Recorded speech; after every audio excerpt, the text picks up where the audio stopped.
নমস্কার, আমি অ্যাস্ট্রো কৌশিক। আশা করছি সবাই ভালো আছেন। প্রত্যেককে এই 2026-এ এই নববর্ষে অর্থাৎ হ্যাপি নিউ ইয়ারে শুভেচ্ছা জানাই।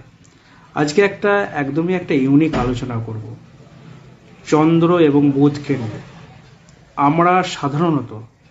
আমরা সাধারণত যেটা নেম ফেম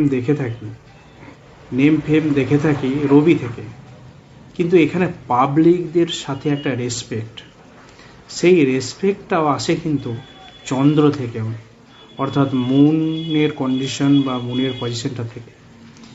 এই চন্দ্রের অবস্থান যদি কোনোভাবে নেগেটিভ সিচুয়েশনে চলে যায়, তাহলে কিন্তু পাবলিকদের কাছ থেকে একটা রেসপেক্টটা, সেই জায়গাটা ঠিকঠাকভাবে বা বিল্ড আপ হয়ে ওঠে না। এছাড়া দেখা যায় যে ট্যালেন্ট আছে, ভালো ট্যালেন্ট আছে, কিন্তু আর্নিং নেই। এখানে দেখতে হবে বুধকে। আমরা সাধারণত কি দেখি, বুধের ব্যবসা। যে কোনো ব্যবসা মানে হচ্ছে একটা আর্ট। তো এই ব্যবসার ক্ষেত্রে অর্থাৎ ট্যালেন্ট আছে, প্রতিভা আছে, কিন্তু আর্নিং বা উপার্জন আসছে না। এই বুধের কোনোভাবে নেগেটিভ সিচুয়েশন হয়ে যায় যদি, তাহলে কিন্তু সেইভাবে উপার্জন কিন্তু আসে না।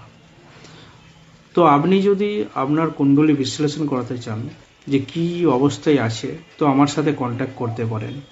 নিচে দেওয়া যে স্ক্রিনে দেওয়া যে নাম্বারটা আছে, সেখানে কল বা হোয়াটসঅ্যাপ করে কন্ট্যাক্ট করতে পারেন।